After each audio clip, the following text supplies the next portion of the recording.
Thank you, Ray. That's the most comprehensive introduction I've ever had. That's 3 of my slides done before we even have to worry about it. So the first thing that I would like to say is thank you. There's a big yellow thing in the sky that we don't get to see that often. So the fact that you're all here, indoors, either means that you burn really quickly and it's of no fun to you at all, or that you've had to kind of make the effort. So it is very much appreciated that you've avoided the beer garden, the back garden, or the public park, whatever it was, and actually come here. So it is much appreciated. This is a non-tech AI session. So if anyone's feeling a little bit nervous about AI, anyone going, oh, I really probably should know more about it, I've heard loads of things, I'm not really sure, I've done a little bit, I didn't really like it, that's all absolutely fine. So we're going to try and have a little bit of kind of information, but a little bit of fun as well. We'll do an intro to AI just to kind of try and demystify it a little bit. A very whistle-stop tour of how to improve and take an approach to more structured prompting. One of the biggest differences you can make in getting more from your AI is how you actually kind of prompt it. And then we will going to attempt some live demonstrations without the aid of a safety net. We'll see how that goes, have a little bit of fun with it. And then talk about how we might be able to use it. And I've already had some conversations about risk and limitations. It's an important element of AI as well. And then a 5-step program to getting started if we want to. Well, before we get into that, before I introduce myself further, I just want to pick up on the quote from the CEO of Google. And I'm going to read this because it warrants the kind of full version. So when I was checking my phone over there, that wasn't me being bored by what Ray was saying. I suddenly realized I hadn't got this loaded up. So he said that AI represents humanity's most transformative technological advancement yet. And unlike fire or electricity, which enhanced our physical capability, AI has the potential to amplify human intelligence itself and impact every sector of society simultaneously. So the technology requires careful global cooperation and frameworks to harness its benefits while minimizing risks, similar to how humanity had to learn to control fire and electricity with its greater implications. And for me, that's the most exciting part, the fact that actually human and AI together is a mighty, mighty kind of force and potential. So the way that I see it is that I used to be, or during my university days, did a lot of amateur dramatics directing. And I know, who knew that somebody who liked speaking was into Amdram? But I'm not creative. So I could take a text from a page and I could have some idea of what that lighting wanted to be, but I'd have to kind of brief the lighting designer to make that magic. I'd have some idea of what I wanted the costumes to be, but I'd have to brief the costume designer to make that magic. Some idea of the set, had to brief the set designer. You get the picture. Now, all of that creativity, I can generate an output in some way. And that's the real excitement for me, is actually suddenly that creativity, whether it's brainstorming, thinking, idea generation, image creation, referring and reflection, all of that is now back within my gift. And I think that's really the potential that we can kind of harness. I'm not saying that AI is replacing humans. I think there is absolutely a place for humans in this mix. We have questioning, we have context, we have an ability to be able to look at comparison and difference that no AI can do and probably won't ever be able to do, but actually put that together with the speed and the intellect and the keenness that we can get results back in. It's a magical, magical mix. So that's the basis of which kind of I'd start. Ray's given a lot of this away. Thank you very much, Ray. That saved me a load of time. So yes, as well as running my own consultancy, I am an associate trainer for AI for non-techies. So top tip number 1, if you are AI curious in any way and want a really good non-technical way to access that information, definitely follow Heather and AI for non-techies. It's a really good resource. But yeah, I started life as a marketer. I'm kind of old and grey. I actually started work before the internet was even in businesses. That's how old and grey I am. But back in 2017, I was heading up ECRM for Travelodge. And we, with email as my channel of specialism, and we brought in a new product at the time called Phrasey, which was a AI subject line creator. So it was using machine learning and some deep learning, machine learning at the same time. And I kind of sat there and I went, there is no way that a machine is going to create a better subject line than me. 33% uplift in conversion and engagement from the machine-driven subject line. And you start to kind of look at what it was producing and you go, well, this all looks a bit weird. So we'd given it 2 years worth of data, what had worked, what hadn't worked. It had amassed all that, understood, found the patterns. And suddenly you start to get subject lines that are slightly off to the human eye. Their syntax is slightly wrong, or the capitalization is a bit wrong, or the choice of words together is slightly wrong.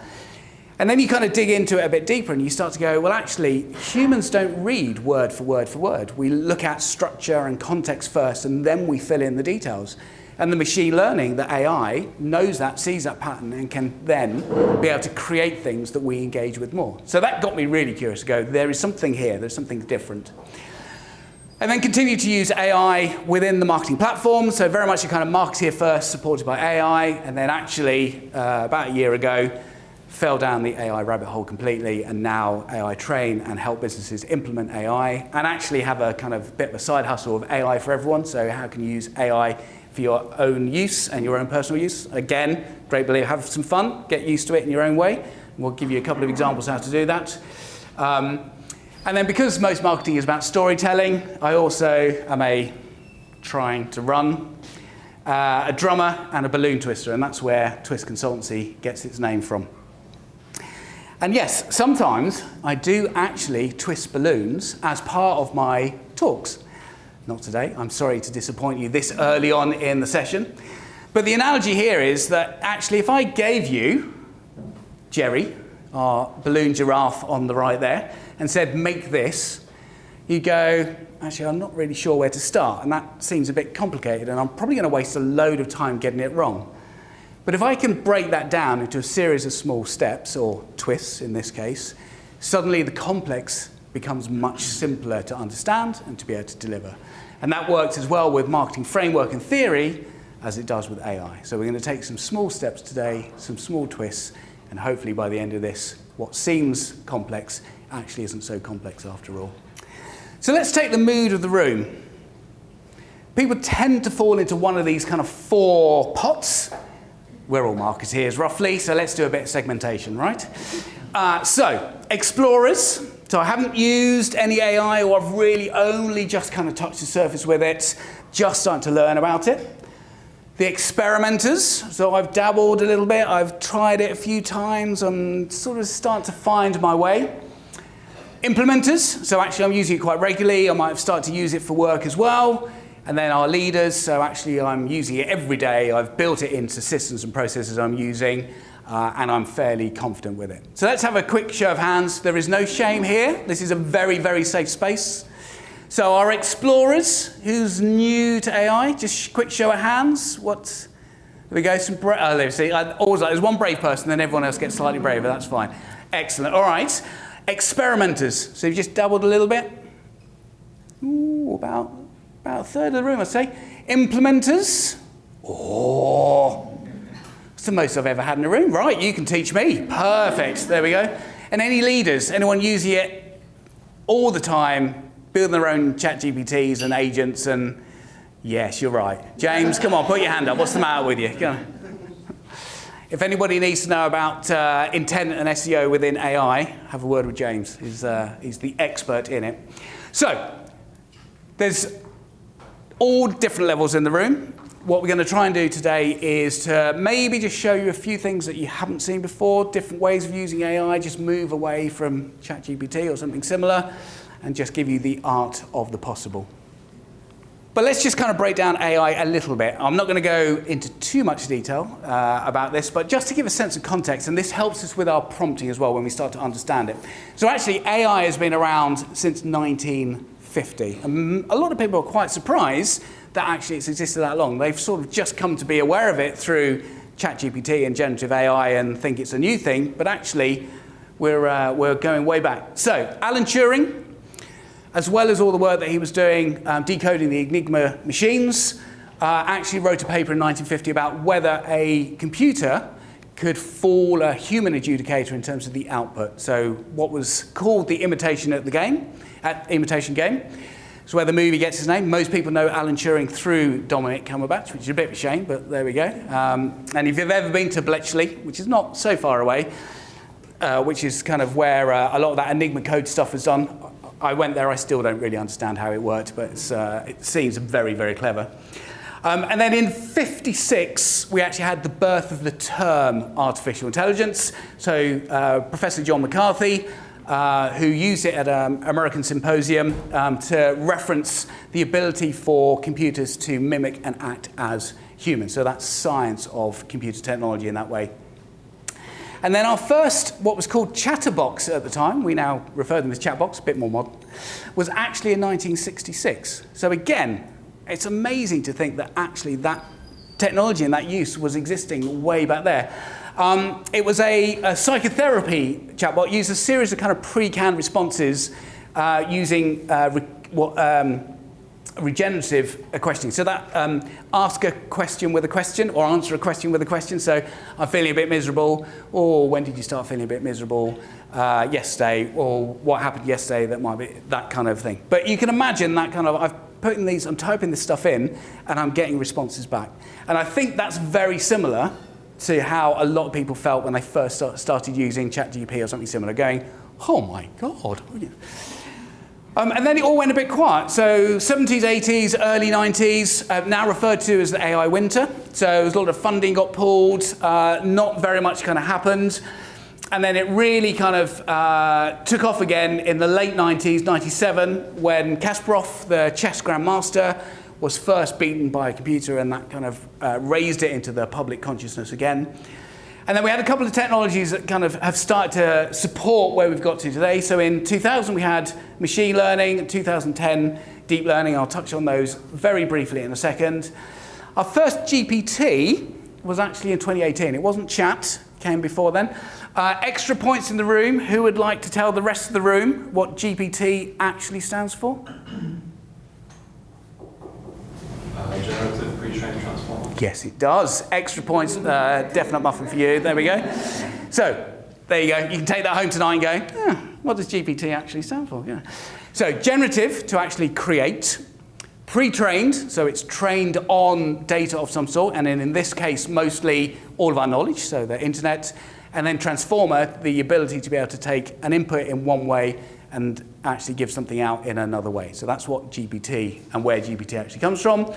And then the thing that we all know, October 22, ChatGPT hit, and the world has gone AI crazy, excited, scared, pick your adjective.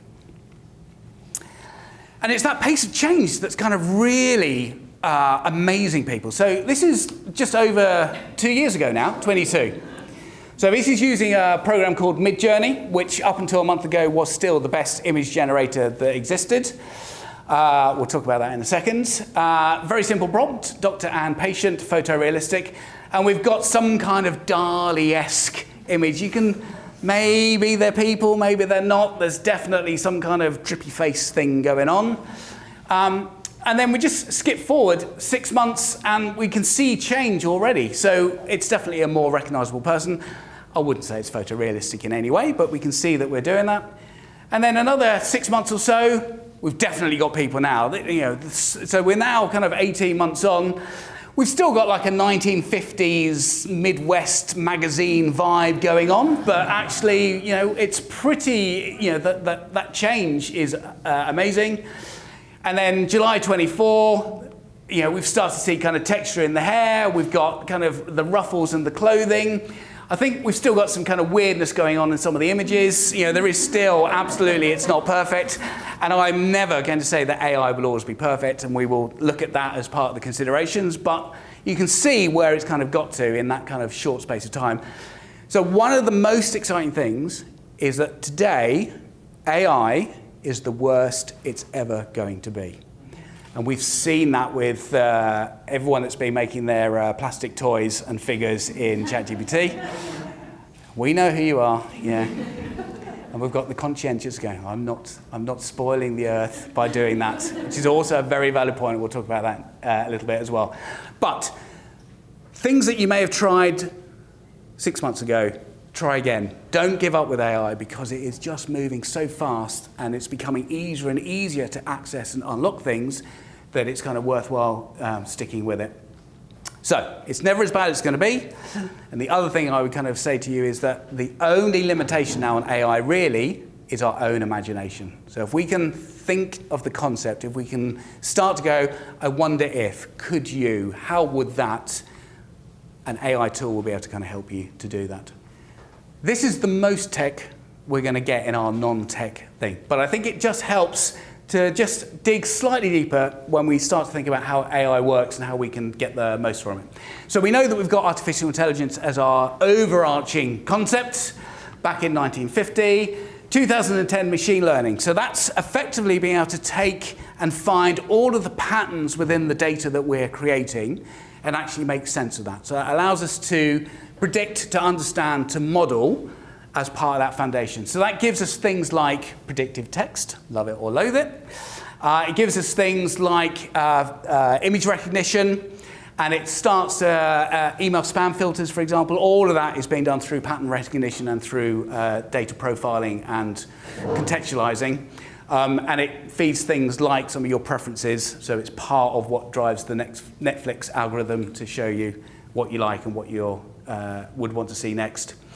2010, as I said, we had deep learning. So if we think of machine learning as the thinking part of AI, then deep learning actually uses a mimic of how the human brain works. So it's a series of networks of neurons. And what this can do is then start to create and to start to actually put solutions together for us. So very much using our smart devices, very much used, again, kind of over that layer of Netflix. So we've got our kind of data being sorted. We've got our ability to output and to drive that. And then we've got generative AI coming in 2022, which is that ability to now synthesize, to actually create something that didn't exist before, and mostly from a conversation. There's no technical coding skill in that. Ask a question, verbalize, use human language, we can get an output. And then that's all powered by large language models. Now, quite often, generative AI, large language models, LLMs, are interchangeable as terms or are used interchangeably. They're two very different things. So if we kind of think about large language models as the engine, it's the thing that's driving our generative AI, powered by everything that we know, so about 80% of the internet, which causes us some problems as well. We'll talk about that a little bit later. But think about that as the library of all the books in the world that you can go and request from. So when we then start thinking about prompting, imagine the difference between going to that library and going, I would like a book on architecture. And you go, okay, here's a book on architecture. And you go, that's not what I wanted. And you go, yes, it's a book on architecture. And you go, so as opposed to asking our librarian for, I would like a book on architecture in the 18th century Greece for marble in a particular style. Suddenly that context and that detail gives you a much more specific response. So when we start to think about our prompting and our approach, one of the quickest ways that we can make a difference is in being a bit more detailed about our prompt. Now don't get me wrong, there is a place for quick prompting, absolutely, and we'll be doing that in our demo. But actually if we want to just take it up to the next level, that's one way to do it. Now there is a number of prompting frameworks that are out there. All of them talk about some kind of role or role that we take. All of them talk about giving some kind of context. All of them talk about some sense of kind of what do you actually want. So this is from AI for non-techies. It's based on 3 C's: character, context, and clarity. And I kind of really like it because it's nice and simple, and my little brain can only hold 3 things at any one time. And if I'm trying to type and talk, forget it, that's fine. So we can see that we've kind of broken that down. So, character. Act as a LinkedIn ghostwriter. I'm an AI trainer, specializing in non-technical AI training for small businesses. So, imagine we go to our librarian. Actually, this is what I'm trying to do. This is who I am. You can give the AI a role. You can take on a role, and that just helps the AI understand from all of the information that it's got available to it, how it then starts to put that together to be as meaningful as possible for you. Our context. I've attached a brochure. So the more that we can give AI to work on, the better. AI is really, really strong at seeing the patterns and absorbing information. So rather than going, let me describe to you what good LinkedIn looks like. Give it good LinkedIn posts. Give it the posts that have really done, and it will see the patterns. It will be able to do that much, much better than you can actually describe it. More context, so they need, we want lots of value, they're beginners when it comes to their AI business, and I've attached my audience details. So who are we writing for? One of the other ways to think about AI is a really smart, really keen assistant. So if you were to walk into a room and ask for a task to be done, if you went, I'd like a 500-word blog on SEO, as I'm looking at James, you'd get a 500-word blog on SEO. But it would be what's now, there's a term around at the moment, AI slop, which is this kind of generic AI. Everyone can recognize it, everyone can see it. Anyone on LinkedIn can see it a mile off. AI comments are rubbish, and that's the polite version, so not all AI is good AI, I'll give you that. But the difference between that and going, actually, keen, super eager assistant, we need a 500-word blog, it's on this topic, here's who we're writing for, this is what's done really well in the past, and I want a really catchy headline, 3 paragraphs with a learning point in each, and a really good call to action. How much different is that? So think about it as if you were briefing somebody, what would you tell them, what would you give them, and treat AI in a very similar way. And that clarity then is about what do we want at the outcome. So in this case, on the topic, 3 bullet points and a reason it would help my audience. That last comment there, format your results in Markdown. So Markdown is a type of formatting. It makes it much easier just to copy and paste it into another document. So again, there's these little tips and tricks that you'll start to pick up to kind of get the most from it. Who's fed up with ChatGPT writing in American English? All those Zs.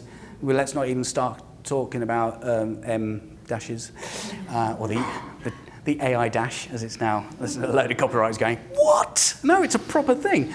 One of the ways you can stop that is to obviously ask it to use UK English, if that's appropriate. A better way of doing it is actually AI responds really well to threat or incentive. So if you then say, okay, I will fine you, $200 seems to be the magic number for some reason. It's not 3. De La Soul got it wrong. 2, let's show my age now. $200, and it needs to be dollars, which is an irony about keeping it in UK English, but there you go. So yeah, or if you're less comfortable with stick, then the carrot is I will reward you $200. And for some reason, that just helps it kind of stay in context. It's just one of those little... Not yet. One day, when they've put it in the robot body and it comes, yeah. It's the whole please, thank you thing, isn't it? So I realise that actually that might also be draining the world's resources, but I definitely want to be at the back of the queue when they come and get us. So I'm still polite to chat. So, prompting is a skill in its own right, so I can only really spend this much time on it, but hopefully that's just giving you a little bit of a approach to take, just expand it out. As a rule of thumb, if your prompt can sit on one slide, it's probably too short. So just think about how can I brief? What detail can I give? How can I break down the task? And that's really where the human skill comes in. What is it that I want to achieve? How can I articulate that? Now let AI do it. Go for it. I was just going to say, have you also had a tip of actually telling it, do not make things up? Because I've done that, I've heard it and I've done it, and rather than trying to like make up company statistics about how many customers we've served and stuff like that, it goes, well, actually I'm going to stick to what you've told me. Yeah, so it's thank you, because that's an excellent point. So again, prompting can really help us. A thing called hallucination, where AI makes stuff up. So the better your prompt, and that is part of it, going only use the information I've provided to you, or give me the sources of that information. We'll kind of, yeah, absolutely, yeah. And we'll talk about why that happens at the end. But yeah, top tip, love that. Anyone else got any prompting top tips while we're in the zone? I'm in the front of the queue for it to kill me. Are you? Are you abrupt and rude to AI? Follow the prompt. Right. Is it fair to say that you're like that with your human colleagues as well? Not at all, James. You don't have to know what the prompt is. You can actually ask it to help you create the prompt before you get to the endpoint. So there's kind of what's called chain prompting, a series of steps that you take to get to the outcome. Absolutely, asking it clarifying questions. Is there anything else that you need to know or clarify to help you complete this task? with 95% confidence or 95% of the time. There is another kind of half a top tip on top of that, which is actually, depending on the output, re-edit the original prompt with the information it's asking rather than answer it as a question, and that seems to just help with the context a little bit as well. That's kind of something I heard. I haven't really tested it, but that kind of feels like it might do something. Just a really tactical question. Putting it all in one prompt, as in don't hit enter each time. Yeah. That's the best way to do it. Yep, Keep it in a very long. Yeah. So a couple of things, but feel free to break up your prompt within the prompt. So, yeah, absolutely. If anybody keeps, it's a bit like LinkedIn used to be before you change the setting. So actually, just a control enter will give you that space line rather than. Oh, it's gone. WhatsApp's a bit like that as well. And my kids kind of just do one line at a time. I'm like, just write the whole thing. What's the matter with you? Anyway. So yes, absolutely. So that spacing in that format also helps your brain as well kind of do that. If you've got lots of information, then actually maybe put it into a document, save it as a PDF and upload it to get it to reference. So there is a thing. In fact, we'll talk about it here. So just as a compare and contrast with some of the most common chatbots. So we've got ChatGPT, definitely the Swiss Army knife. It can pretty much do everything or something of everything now. If there was kind of one that you had to kind of have a go at, I would definitely recommend that as the first place to start because it can do image, it can do data analysis, it can view images. We'll have a little look at that in a second. But it has the smallest memory. So there's a thing called a context window, which is how much it can remember in that conversation. It's around 100,000 words. It just expanded that slightly. So if you've got a really long conversation going on and it starts to kind of seem to forget stuff or the responses tend to get a bit weaker, it might actually be because actually it's starting to forget things from the beginning. So one of the ways that you can kind of do that is kind of upload your documents and kind of start again. But depending on what you're doing, there isn't, unless you're doing really big research, it shouldn't be too much of an issue. Is that 100,000 in the one conversation or in the whole? In the whole thing. So it actually works on a thing called tokens, and there's a token for each. Like one token is like a little word, 2 tokens for like a medium word, roughly. But it equates to roughly 100,000 as a whole thing. So yeah, if you've kind of got 4 or 5 research pieces that you're loading up, you're going to hit that really quickly. Whereas Claude, so ChatGPT from OpenAI, Claude is from Anthropic, backed by Amazon. For copywriters and for those that are word creative, known as the human-sounding one, the wording, the approach it tends to take, it feels a little bit better, a bit more rounded. It's also much better at going, I don't know that, or I can't do that. I refer to ChatGPT as a Labrador. It's very keen to please. It will always, not only will it tell you everything you've done is a great idea, or, but it's part of that kind of making stuff up is because it's trying to kind of find an answer for you. Within the settings, you can tell it not to do that. You can tell it to be a bit more direct, a bit more succinct. There's different ways you can kind of manage that. But yeah, whereas Claude will go, I don't know the answer to that, and then it's kind of just a bit more honest.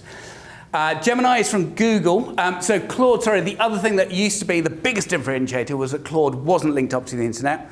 On its paid service now, it has just started some of that research. So this Claude is really one to watch because that ability to output in a more human way and have internet access is going to be a real interesting dynamic to kind of watch out for in the next few months, weeks, or days, depending on what happens with speed of AI change.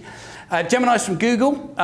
So the thing about Google is it's linked to all of the G Suite stuff. So YouTube, business listing. It's got the largest context window. It's quite good at language. It kind of picks up the nuance. So actually, if you're doing lots of kind of research now, there is something that there are a number of kind of research models that ChatGPT now has that a thing called kind of Perplexity gives you access to.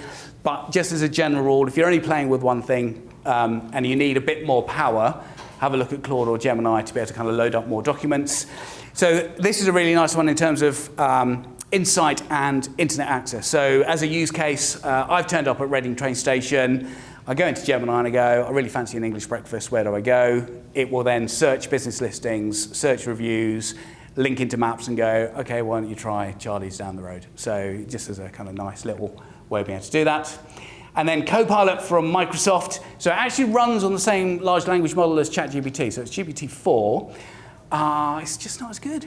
It's not as good. Anyone forced to use Copilot? It's a bit pants, isn't it? It is a bit pants, to be honest. But if it's the only thing you've got access to, and because it is Microsoft, because it is the most secure and enterprise-led, a lot of businesses go, right, that's all we're going to allow for the moment. So something is better than nothing. But yeah, there's a lot of people going, yeah, I'm going to go to chat and do that and then copy and paste it over here. So I think it's super safe, but the guardrails are almost too tight to be as creative, and it's a bit flaky, and it just doesn't give you the best output, but that's the way of it.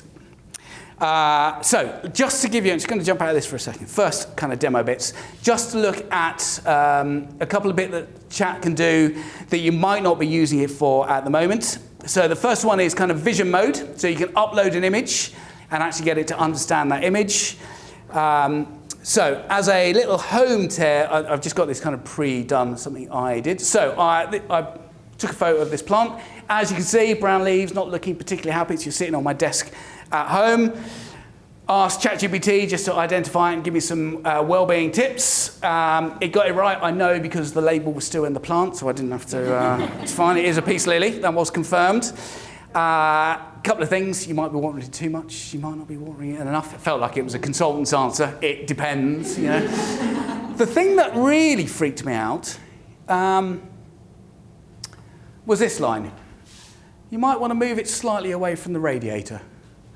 So it had taken that image and it had recognised that there's a radiator in the background and that it was a bit too close to it. So just those little things that you go, oh my God, that's clever, that's clever. Another home use case. Don't know what to cook for tonight? Take a picture of the contents of your fridge. Ask ChatGPT or your favourite bot to give you a recipe or menu for that evening. Yeah, everyone's going to be doing that, right? Yeah. So that's vision mode. You can also use it in a kind of work context. So actually, so for those that don't know, you can just upload a file. So let's just take, so anyone doing kind of lots of whiteboarding or planning or sticky notes and that kind of thing? Yeah, once upon a time, everyone used to, talking and doing something at the same time. Doesn't work. So I've just got this image of a whiteboard. We can just see that there.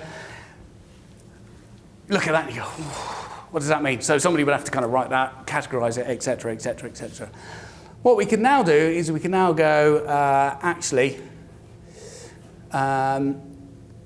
now, ignore everything that I just said about prompting, because we're just going to do this for easy. Tell me, actually, let's do summarize.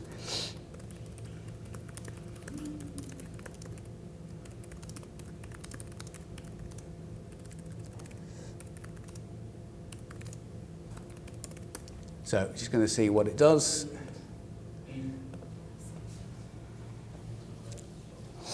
So once upon a time, certainly when you had them sticky notes, when you're doing your kind of planning, and somebody would have to type up every sticky note and then kind of put it somewhere.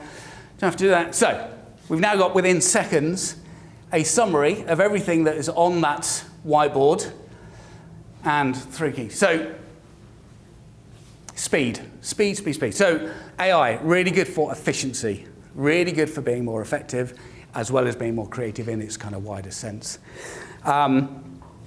Just coming back to that point on prompting, getting it to prompt within prompts. So, 4 weeks ago, 5 weeks ago maybe, I was kind of doing my training going, actually, Gemini Image Creator is the best. It's the only one that can really kind of do face swaps. It can do anything. And then it turned on a dime, and actually the new ChatGPT image generator actually allows us to take images, logo, wording. So I kind of gave it this, incorporating my logo and headshot in the style of a movie blockbuster, and add a headline, the only limit to AI is your imagination. And as we can see, it did that very well. So once upon a time, 2 or 3 words, and then it would start getting a bit gobbledygook. Does it very well. Really good control, so you can actually then just ask it to change that wording. Got a little bit weird down here. I don't know what that is, but you know, so that's fine. So we then said, well, actually, just get rid of that bit because that's rubbish. But make the image more Marvel superhero and action. Use the drama and action of a Marvel star. We got some kind of angry Nick got created. But, you know, we've got the logo here. We've got the folds within the fabric. Yeah, scaring me slightly, but there we go. But then, to come back to our point, actually help me create a better prompt. So, love it because it's a Labrador and it kind of really likes things. Let's make the next version next level. So it asks me a series of questions. What vibe do I want? What tone and mood? So suddenly, things that I hadn't even thought about, it's then getting me to think about. I can then answer those questions as I go through, and we come up with this lovely super prompt, which I would never have created. A cinematic, futuristic poster of a middle-aged man. Rude. With short, curly, salt and pepper hair. Double rude. Stylized superhero, etc., etc., which then gave us some kind of angry Nick was still there very much, but we asked it for a London background. We can definitely see the gherkin and the shard. We asked for kind of swirls. It's kind of all there. So absolutely fantastic point. Get the AI to help you with your prompting. You don't have to know straight away. No need question. Who owns that image? Good question. Good question. So, the general consensus at the moment from some early court cases that have come out of America is that if you have used AI to create an image, then you have created that, you own that copyright. Where it's different is if you ask AI to copy something exactly or use the likeness of something that is already copyrighted or has an IP on it. So, that tends to be, now I'm not a solicitor, so yeah, there are plenty of AI legal experts out there, but that tends to be the general kind of sense of it at the moment. Because it's a tool, so if you're using it to create something collaboratively, then it's there together. Whether you then there's always the difference between what's legally required and what should I do. So actually whether you are transparent in terms of this was created in part by AI. This was totally created by AI. So you'll have seen on LinkedIn that there's now a little marker that says created by AI. So the platforms are starting to kind of pick up on that as well. So we will see where we get to. Right, I think that. So that's just a little couple of things within chat. If you're not using those, feel free to kind of have a play. All of them other than Claude. Claude doesn't do images at the moment, but everything else pretty much works the same way. Just talking about cost. So each of these has a freemium model. So you can use it for free, but if you're using it for free, there'll be limits on how much you can do. So for example, you can only do 3 images a day, I think it is. You'll soon run out of a window when you're starting to do a prompt that says, actually you've exceeded your limit for today. So that's kind of the biggest difference at the moment. Just from a use point of view. There's some security issues which we'll talk about at the end as well. So we talked a little bit about images. So what we're going to do is expand slightly on, we all kind of tend to go to AI in kind of content, words, ChatGPT to start with. Actually, there's a kind of world out there. So we can have a little bit of fun now. I'm going to create an image. I'm going to turn that image into a video, and we're going to create a soundtrack for that video in about 2.5 minutes. So I'm going to use 3 programs to do that. I'm going to use Midjourney. So Midjourney was, and probably still is, and from a creative, artistic point of view, this is the only one I'm showing that doesn't have a free version to it. So fundamentally, for general images, and in fact, actually, let's throw it into ChatGPT as well and get a comparison. So we need a kind of image that's got some kind of action about it. So I kind of need a figure and an action. Doesn't need to be a person. So to give you some inspiration, previous examples, we had a polar bear juggling oranges. At the Bucks Marketing Meetup, we had a duck-billed platypus playing cricket, which started off at Lord's and then became the House of Lords in some kind of strange twist of fate. I've had racing car drivers drinking drinks. So our only limitation here is our imagination. So who can think of something fantastic, doing something fantastical? A Regency lady DJing on some decks. Beautiful.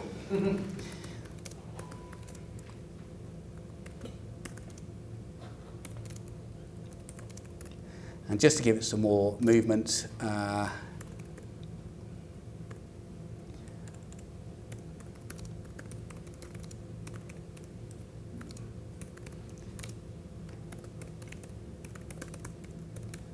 oh, that's not even close, is it? That's right. Okay, so let's see what we get from that. So it's a pretty generic prompt. I'm going to just run that through here, and I'm going to run it through chat as well, just to see what we get.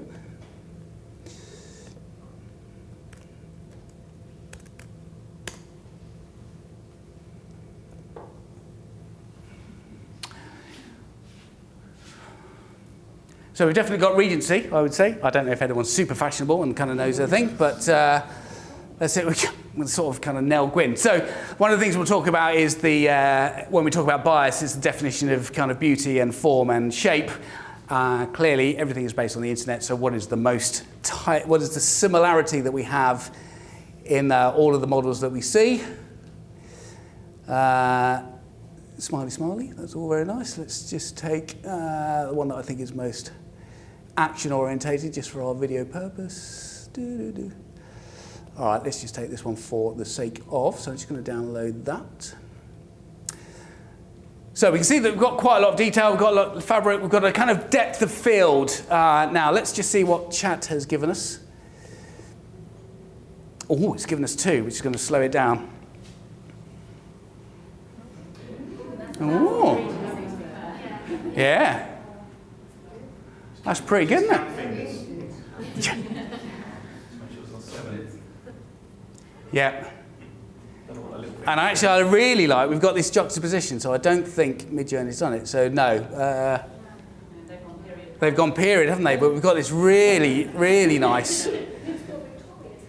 There we go. But, so single line, and that's what we've kind of done. So again, this kind of sense of what can we actually create? How can we unlock our creativity? Let's stick with our original at the moment. So now we're going to put this into a program called Runway.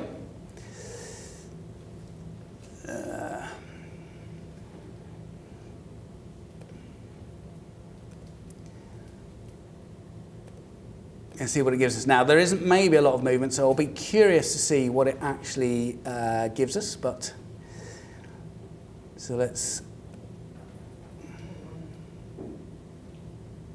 Right, we'll see what we get from there. And then, now this is definitely a rabbit hole that everyone's going to disappear down as soon as they get home. So this is Suno, which will create a music track and lyrics of any style pretty much that you kind of want. So, to go with our Regency stroke Edwardian stroke Victorian stroke who knows what, who can give me a style of music that they would like to kind of back that image with? Drum and bass. With classical instruments. Or the Vienna waltz in drum and bass style.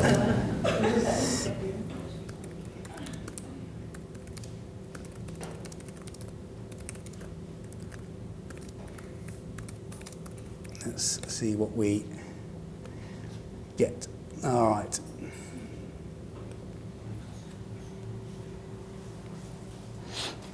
Now, this is normally pretty quick, so always give us kind of 2 versions. We'll see what we get from it. Dancing the Regency Nights. The lyrics will always be the same, but we'll get a different style. So let's see what we've got. Silk and lace flow in the breeze tonight, candlelight flickers, shadows left and right, glances stolen, secrets in the glow, hear the rhythm, let the tempo grow. Spin and whirl, let your feet ignite, sweeping gowns move in the pale moonlight, pulse of the room keeps the heart in play, dancing the night till the break of day. Ooh, let's have a listen and see what we've got.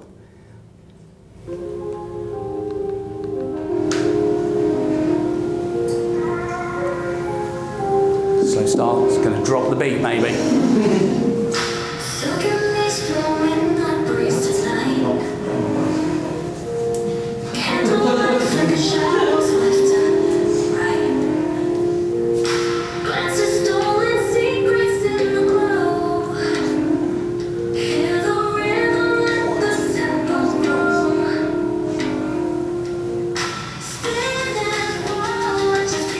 Not really. Let's try the other one. See what we've got.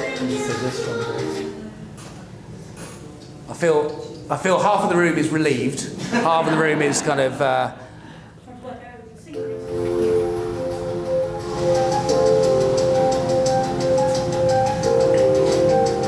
Both starting quite, aren't they? So no hard hitting.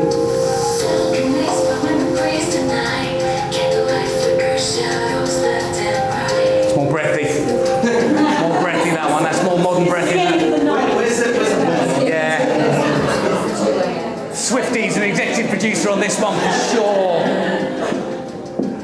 Let's see what we've got with our.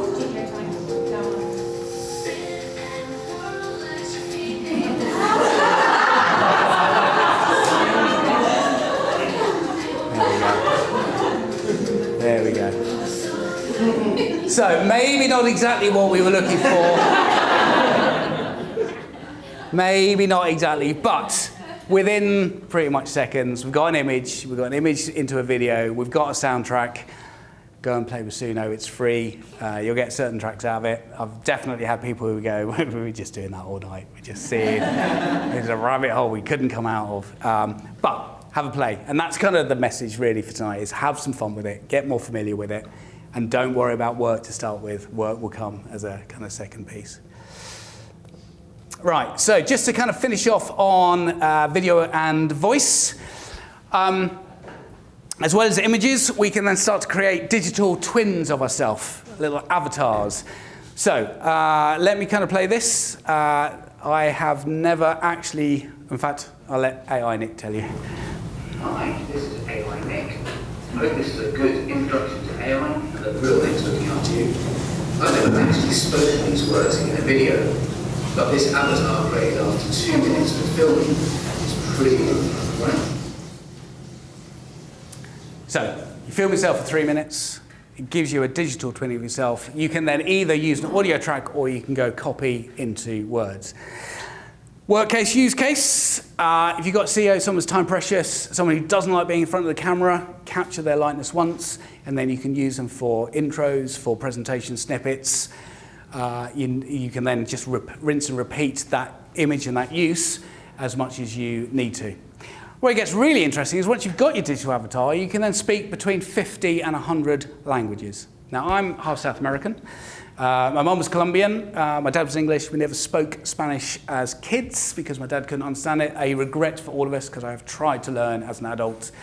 I can mutter a few words, food and drink appears. The kids thought I could speak Spanish when they were little. Then they did it at GCSE and now go, what the hell was that? And I go, well, anytime you want to say something, I'm not ordering. There we go. However, I can now speak Colombian. Hola, soy la IA Nick. Espero que esta sea una buena introducción a la IA y que el verdadero Nick esté cuidando de ti. Nunca había dicho estas palabras en un video, pero este avatar, que se creó después de 2 minutos de grabación, es bastante realista, ¿no? Freaks me out because that's my voice. That is not a language I can do. So again, if you've got multiple territories, if you need to address groups, there is a lot to be said for localization and the effort of that. And again, you don't have to say this is real. You can say this is a AI created version for you. Put it in your video content, send that out. Different way of kind of operating. How do you know what it's saying if you can't speak the language? So you can. That is true. So I've played this to my mum. She goes, it's not perfect, but I can absolutely understand. Well, apart from freaking out completely, going, when did you learn Colombian Spanish? I went, so the language, what is slightly interesting is that if you then convert that back into English, you lose some of the intonation from it. So at the moment, it's coming across a little bit more aggressive than you might necessarily kind of go. But again, it doesn't have to be perfect today. The fact that you've created something is something when it was almost impossible to do that for a recognized face. And it will get better, and it will get better, and it will get better. Could you use something like that to send that as a marketing to multiple people, and it will say their first name? Yeah. So a bit like email, you can put in merge tags, and you can name of, etc., etc. Yeah, absolutely. I think YouTube also has that for dubbing for creators that have multiple channels or multiple viewers. So the audio itself, you can record your video in English, right? And if you have viewers in Spanish and you're qualified for that same program, the viewers can watch it and also like hear you in their native languages also. So I think that's what you said. Yeah, absolutely. Yeah. So multiple versions from the same core piece. Absolutely. My hack on this: cyber criminals are using it the other way around. So if they can get 3 minutes of decent audio over the CFO, they can use it then.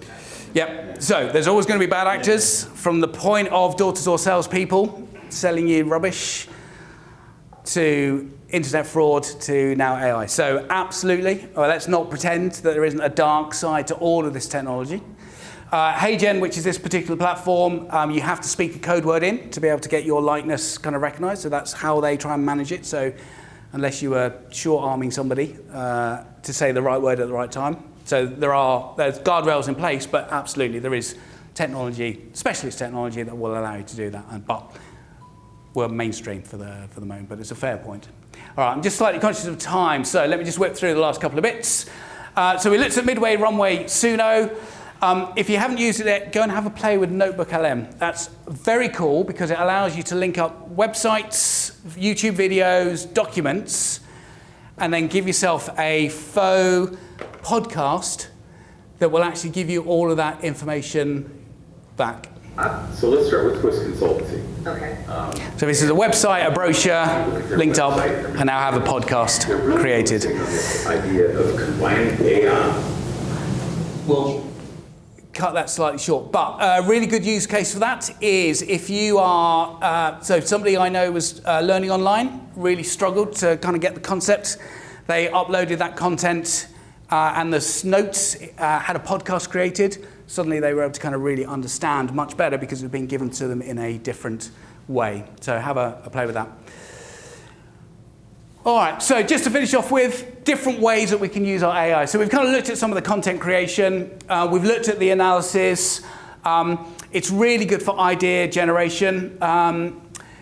Simulation is a really good one, so you can ask it to take on a role. So I've got a troublesome team member, I've got a troublesome member of staff, I want to practice my sales pitch, take the role of a prospective customer, here's a profile, and actually using the voice modes within most of the, or certainly with ChatGPT, you can have a conversation with it. That's a really neat way of just starting to kind of expand your use.